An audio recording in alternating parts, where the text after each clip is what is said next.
فجر کے بعد سورہ یاسین پڑھنے کی فضیلت۔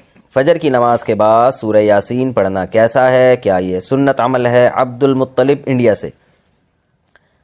مسند دارمی کی حدیث ہے کہ نبی صلی اللہ علیہ وسلم نے فرمایا جس نے صبح سورہ یاسین کی تلاوت کی تو اللہ تعالیٰ اس کے اس طرح کے الفاظ ہیں کہ اس کے سارے کام پورے ہو جائیں گے، لیکن یہ حدیث سند کے لحاظ سے بہت زیادہ ضعیف ہے۔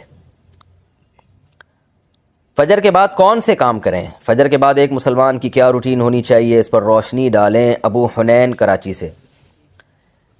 دیکھیں حدیث سے تو یہ بات ثابت ہے کہ فجر کے بعد کا وقت ذکر اللہ کا وقت ہے۔ آپ صلی اللہ علیہ وسلم نے ارشاد فرمایا کہ جو شخص فجر کی نماز کے بعد اسی جگہ جہاں نماز پڑھی ہے بیٹھے بیٹھے اللہ کا ذکر کرتا ہے یہاں تک کہ جب سورج ایک نیزہ بلند ہو جاتا ہے، اشراق کا وقت داخل ہوتا ہے، 2 رکعت پڑھتا ہے تو اللہ اس کو ایک حج عمرے کا ثواب عطا فرماتے ہیں۔ تو بہت سارے اسلاف اسی پر عمل کرتے تھے کہ فجر کی نماز کے بعد اللہ کا ذکر کیا کرتے تھے۔ یہاں تک فقہا نے لکھا ہے کہ فجر کی نماز کے بعد تلاوت کرنے سے بہتر ہے ذکر کرنا۔ تو اگر کوئی اس طرح تسبیحات نہ کر سکے تو پھر تلاوت کر لے، کیونکہ بہرحال تلاوت بھی ایک طرح کا اللہ کا ذکر ہی ہے۔ تو یہ وقت جو ہے نا ذکر اذکار کا وقت ہے، سب سے بہتر ہے ذکر کرے، وہ نہیں تو پھر تلاوت کرے۔ تو لیکن واجب کچھ بھی نہیں ہے اس میں۔ تو اگر آپ فجر سے پہلے کر لیں ذکر، فجر سے پہلے کر لیں تلاوت تو بھی جائز ہے۔ تو شریعت میں آپ کو اس کا اختیار دیا ہے، لیکن فجر کے بعد سونا فوراً یہ بہرحال شریعت میں ناجائز حرام نہ بھی ہو لیکن ناپسندیدہ ہے۔ بہت سارے اسلاف سے اس کی کراہت منقول ہے۔ تو اگر کوئی مجبور ہو تو ایک الگ بات ہے، جیسے کسی کو رات کو نیند ہی نہ آئی ہو اور اس نے صبح 8 بجے کہیں جانا ہے، اب وہ اگر فجر کے بعد نہیں سوئے گا تو وہ آگے نیند پوری نہیں ہوگی، مسائل کھڑے ہوں گے، تو وہ الگ بات ہے، وہ سو جائے۔ لیکن نارملی فجر کے بعد سونے کا معمول بنا لینا یا بلا ضرورت یہ کام کرنا شریعت میں پسندیدہ نہیں ہے۔ بہت سارے اسلاف نے اس کو ناپسند کیا ہے کیونکہ مبارک وقت ہے، اللہ اللہ کرنے کا وقت ہے۔ کچھ نہیں آپ کرتے، ایکسرسائز کر لیں اس وقت، صبح واک کر لیں جا کے، اچھی ہوا ہے، تازہ ہوا ملے گی آپ کو، جاگنگ کر لیں اس وقت جا کے، پورا دن آپ کا اچھا گزرے گا۔ تو یہ اس قسم کی ایکٹیویٹیز کرنی چاہیے۔ اور دوسری بات نبی صلی اللہ علیہ وسلم نے فرمایا بورک لامتی فی بکورہا، اللہ تعالیٰ نے میری امت کے کاموں میں برکت رکھی ہے صبح کے وقتوں میں۔ تو جتنے بھی کام جو صبح کے وقت میں کیے جائیں اس میں اللہ نے برکت بہت رکھی ہے۔ تو اس میں ایکسرسائز بھی کی جا سکتی ہے، اس میں پڑھا بھی جا سکتا ہے، کاروبار بھی کیا جا سکتا ہے۔ لوگ کہتے ہیں ہم اس وقت کاروبار کیسے کریں، دکانیں بند ہوتی ہیں۔ تو بھائی کاروبار کی پلاننگ کر رہے ہیں اس وقت بیٹھ کے آپ، ٹھیک ہے، دکان نہ کھولیں، کوئی ہے ہی نہیں کسٹمر آپ کو۔ کراچی میں تو آپ صبح اگر بیٹھیں گے دکان کھول کے ایک بندہ بھی نہیں ملے گا۔ لیکن ہمارے ایک دوست نے ایسا کیا، دوست تو نہیں جاننے والے تھے، انہوں نے کیا کیا، انہوں نے کہا کہ میں فجر کے بعد دکان کھولوں گا، تو اعلان کر دیا کہ جو کسٹمر فجر کے بعد آئے گا خصوصی ڈسکاؤنٹ ہوگا ان کے ساتھ۔ تو اس میں لوگ اس بہانے جلدی جلدی جانے لگے، تو وہ ان کا اتنا رش ہو گیا کہ ان کا اس طرح سے کاروبار میں جو نقصان ہو سکتا تھا اس کی تلافی اس طرح سے ہو گئی۔ تو بہت سارے طریقے، انسان جب کھوپڑی استعمال کرتا ہے تو طریقے سامنے آتے ہیں، اور کھوپڑی استعمال بھی فجر کے بعد بہت اچھے طریقے سے ہو جاتی ہے۔ بلکہ سردیوں میں تو فجر سے پہلے آپ کو کھوپڑی استعمال کرنا شروع کر دینی چاہیے، کیونکہ سردیوں میں راتیں بہت لمبی ہوتی ہیں۔ تو یہ وقت جو ہے نا انسان کا دماغ بہت فریش ہوتا ہے اور اس وقت بہت اچھا سوچ سکتا ہے، پلاننگ بہت اچھی کر سکتا ہے۔ تو یہ کام فجر کے بعد یا فجر سے پہلے یا فجر کے بعد یہ کام کرنے چاہیے۔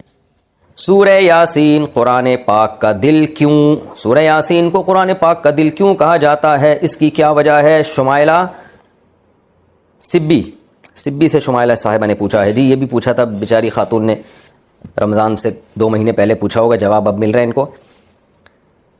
جی سورہ یاسین کو قرآن پاک کا دل کہا گیا ہے، جس حدیث میں، ترمذی کی حدیث ہے، امام ترمذی نے اس حدیث میں لکھا ہے کہ یہ حدیث غریب ہے، لیکن دیگر جو محققین ہیں انہوں نے اس حدیث کو بالکل ضعیف قرار دیا ہے، اور بعض نے تو بالکل موضوع قرار دیا۔ تو موضوع قرار دینے والی بات تو تھوڑی مبالغہ لگتی ہے، لیکن ضعیف بہرحال یہ حدیث ہے جس میں آتا ہے کہ سورہ یاسین قرآن کا دل ہے، اور ضعیف بھی بہت زیادہ ضعیف حدیث ہے۔ تو اب جب کوئی کسی چیز کی فضیلت میں ضعیف حدیث ہوگی تو پھر اس میں علماء کی 2 رائے ہیں۔ بعض علماء کہتے ہیں کہ اس سے کوئی شرعی مسئلہ تو ثابت ہو نہیں رہا، لہذا اس حدیث کو بیان کرنے میں کوئی حرج نہیں ہے، فضائل میں ضعیف حدیث بیان کی جا سکتی ہے۔ اور بعض علماء کا موقف ہے کہ نہیں بھائی، فضائل کے باب میں بھی احتیاط کرتے ہیں کہ جی حدیث صحیح ہی ہونی چاہیے۔ تو اس میں ہمارے ہاں نا غلو بہت ہے۔